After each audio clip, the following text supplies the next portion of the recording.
Is drum hand technique overrated? How good does your hand technique really need to be to play most things you'll need to play on the drums? Does good hand technique automatically translate into better drumming? These are a few of the questions I'll explore in this video. And I'll also give you my current favorite hand technique ladder that I do with my students to prepare them for most of what they'll have to play. But let's start with something I'm sure we'll all acknowledge is true. There is a literal blizzard of hand technique videos and materials online. And there are reams of books. Practically every great drummer has their favorite pad routine. And forgive me, I'm going to maybe use a montage of presenters I respect, who are great players, to illustrate the point that pad stuff is ubiquitous. This is not meant to criticize any of them. Anyway, all of these seemingly infinite videos and materials on pad chops might lead a beginner or intermediate to draw a logical conclusion. Based on the proportion of practice pad videos compared to everything else, learning these very specific pad exercises must be hugely important to playing what I want on the kit. To add more confusion, there's a near constant refrain of chops are unmusical, chops are just ego, which, in combination with the pad videos, might lead an alien seeing Earth for the first time to conclude humans who play the drums spend an enormous amount of time on elaborate hand rituals using what they call a practice pad, all the while telling each other that these are necessary to play the drums, then shame each other from using any of them on the actual drums. But this is not a video on the practice pad. The practice pad is just in here as a symbol for hand-specific stuff, and to show by volume of practice pad exercises that for an instrument that ostensibly involves all four limbs, at least half of the material focuses on only two of those. What about the myriad examples that hand technique is really, really important? Like, can you do this?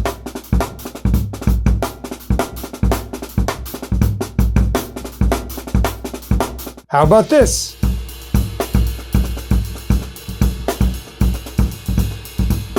Or this? Or more subtle stuff like this.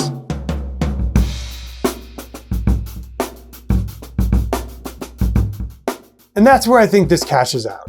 Even if you're not doing any fancy stuff on the drums, there are a ton of subtleties where the hands are the limiting factor. And where if you don't have your hands together, everything else will be difficult. So, what are those things? And what are the best ways to practice for them? And how well does the current hand exercise ecosystem reflect the actual problems we're trying to solve on the drums? Today, we'll explore it. I'm Nate. This is the 80/20 Drummer, and today on the channel, underrated, overrated, or misunderstood hand exercises. What's the straight dope? What's the takeaway? Stay tuned.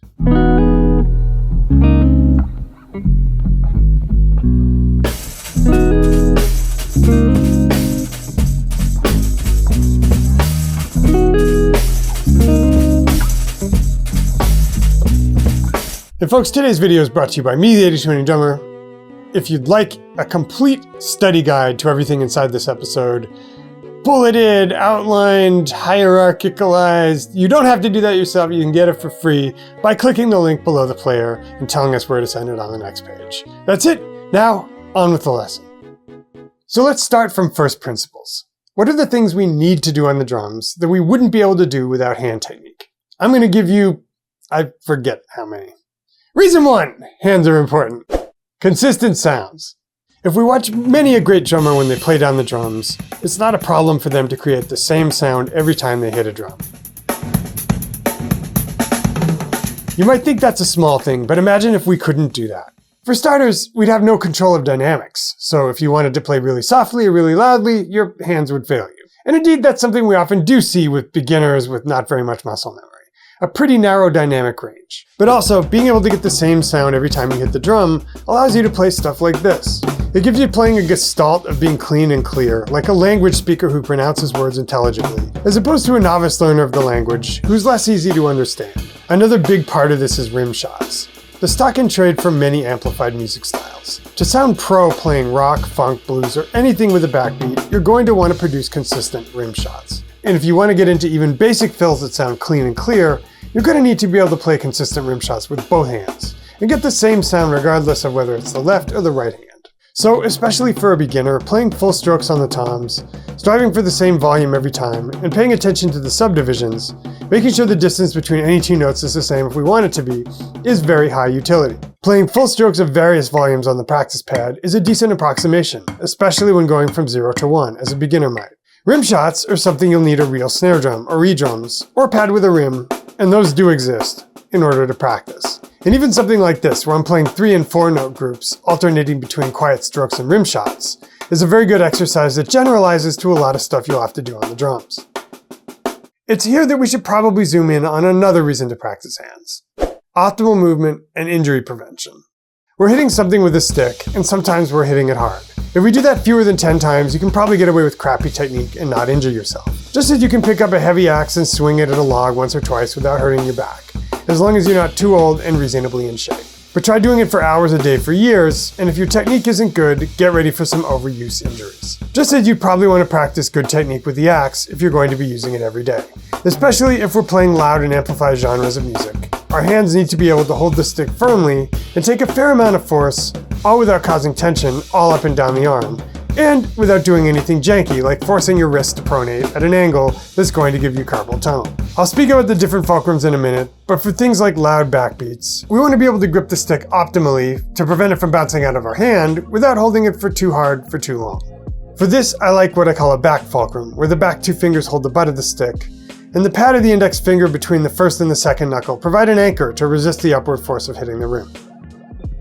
Here are 2 easy ways it can go wrong. First, by holding the wrist in a pronated position for prolonged periods. Different drummers solve this differently. Some by hand angle, some by pronating for only a short time before releasing, etc. Second, by playing down into the rim too much. Your grip needs to be tight enough to resist the stick rebounding out of control, but also loose enough to allow some rebound. And finally, to loosen immediately after the blow to avoid holding tension. So those are just some of the ways really good technique helps drummers generate volume without injuring ourselves. Besides just practicing rim shots and being mindful of the tension, here's one exercise I recommended to a student recently. I'm holding with the back fulcrum, snapping the stick away from my body, forcing me to grip just hard enough to resist the stick falling out, and just at the moment at the snap. But all that stuff is just to do the most gross motor movement. Now, let's move on to 201. Here's a great drummer playing a backbeat with some ghost notes.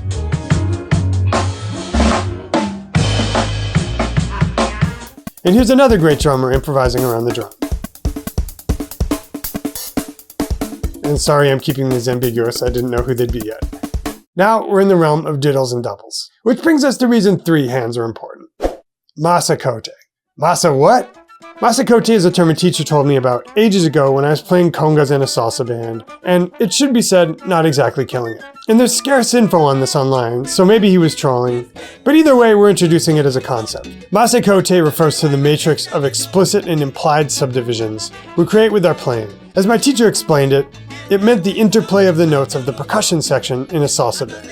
When that matrix of notes is locked up and propulsive, the horn players and other musicians have something strong to hang their notes off. And one of my favorite go-to examples of stretching this to include kit playing is one Mr. David Garibaldi. In this clip from Tower of Groove, hear how he's creating a matrix of subdivisions, accents, and ghost strokes that implies where the pocket is.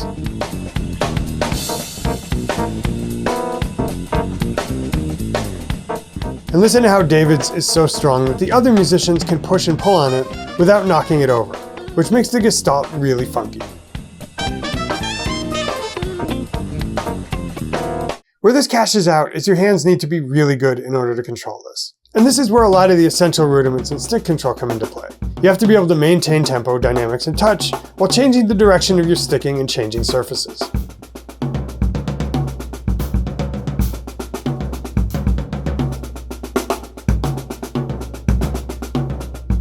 Practicing stick control, diddle rudiments, flams, drags, and changing subdivisions will help this a ton.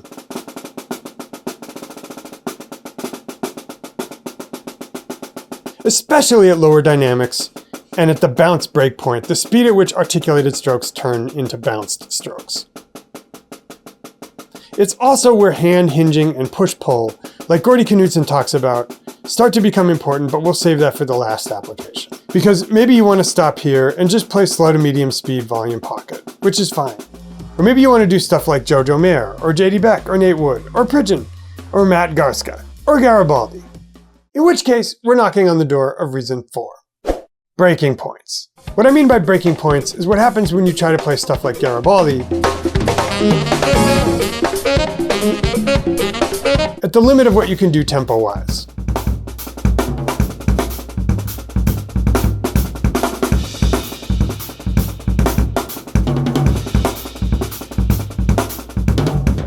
I want you to check something out. This blew my mind. Here's me trying to get some chops out a few years ago. And here's me recently. If you're trying to play anything around the drums with accents and ghost notes, you'll find the breaking point of your hand technique as soon as you push the speed. To get a good example of what I'm talking about, let's take a Lewis Cole clown chorus style beat. If I isolate the snare hand, that's a good example of what your hands need to be able to do fast, with big dynamic control and cleanly to play like this. Oh yeah, and without getting tired. Watch Matt Garska's hands and see how beautifully he controls the stick without over-control. Watch Richie Martinez. At this end range, where a slower, softer technique tends to break down, we need something like Gordy Knudsen's push-pull technique, which he explains a little in his interview on my podcast. You know, the pivot point of the stick is the fulcrum, and you've got a load on the back and a load from the rebound coming right. So when I'm doing a double stroke roll,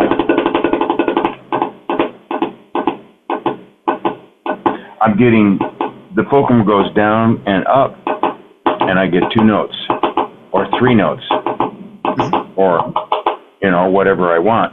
For a longer breakdown on my approach to that, click the card here. Okay, take a pause. I've just taken you through 5 very real circumstances where hand technique is a limiting factor. Not only are they 50% of the human body when it comes to playing the drums, but because of their fine motor control and ability to do all the stuff we talked about, they probably comprise more like 75%. So why did I start this video a little skeptical of, shall we say, endless practice pad exercises? For 3 primary reasons, and we'll cover them now. Reason 1, we should be cautious of endless pad practice. The whole kit concept. When I say hands comprise 75% of the component parts of a drum kit, I mean if we consider everything in isolation. But there's a big hidden component here, using the body as a unit on the kit. Thought experiment to illustrate my point. Say you practice each limb in isolation to a very high level. What percentage of your remaining practice time do you think would be necessary to tie them all together? I feel like a lot of people would say like 15%, when in truth, it's way closer to like 75. The thing people call coordinated independence, I think, is just the practice of moving the limbs together. Getting that masacote going on the whole kit, feeling comfortable balanced, and not losing time transitioning from one drum to another, making sure the relative dynamics are good and that you're not flamming. That's a big part of playing the drums writ large. And indeed, there are famous influencers with stupid fast pad chops, whose identities I won't post here because I stopped doing that sort of thing post like 2021. But they exist, and because they're pad specialists, when you look at their kit playing, it's okay. And hey, no shade, they're pad specialists. You could search this stuff on Instagram or TikTok if you're curious. And if you find one of these pad phenoms, make sure you scroll until you see a clip of them playing the full kit. Sometimes it's amazing, other times, all of this is to illustrate that putting it all together on the kit takes a ton of time and is its own discipline. Okay, on to reason 2. Reason 2, you can do a lot of hand stuff while also learning the full kit, and time is finite. Getting good at the drums takes so much time. And because hands are important, luckily we can do a lot of hand stuff at the full kit. One of my favorites is paradiddles and singles on the snare, then around the whole kit.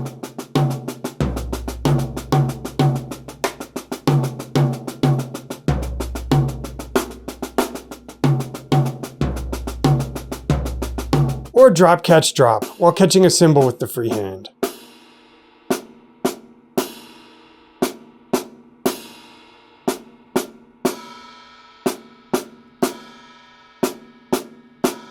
These are just a couple of the ways you can multitask hand proficiency with full kit touch and proficiency. But sometimes, and at various stages of learning, it's absolutely worth it to pull out the practice pad. Like when you're a beginner, when you've got an obvious hand bottleneck to resolve, when you're learning a new technique to prevent or remediate injury, when you've got extra time to shed but it's at home and loudness is a concern. All of those are valid reasons to pull out the pad. And here's another one, because the pad is fun and you like it as its own thing.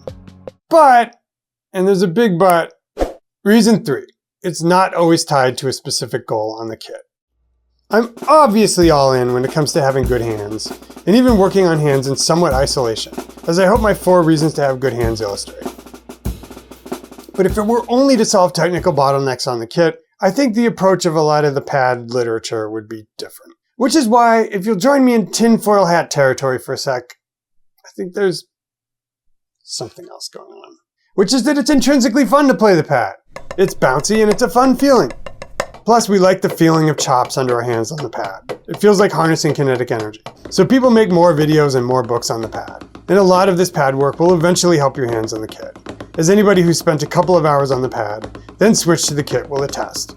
Your hands feel looser, you feel like you have more control, etc. The issue comes because time is finite. And aspiring drummers and beginners could get the idea from the blizzard of pad videos and pad materials that these things are always necessary to be better at the kit.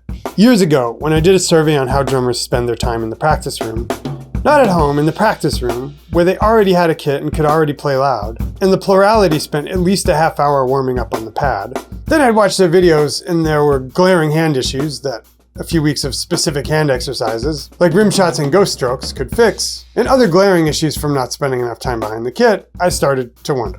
I'm just saying it's about proportion. So, do I think hand technique is overrated? Definitely not, for the reasons I outlined. I do think we're not being entirely intellectually honest about the role of the pad, though. Disagree, which I know a lot of people will, leave a polite comment below.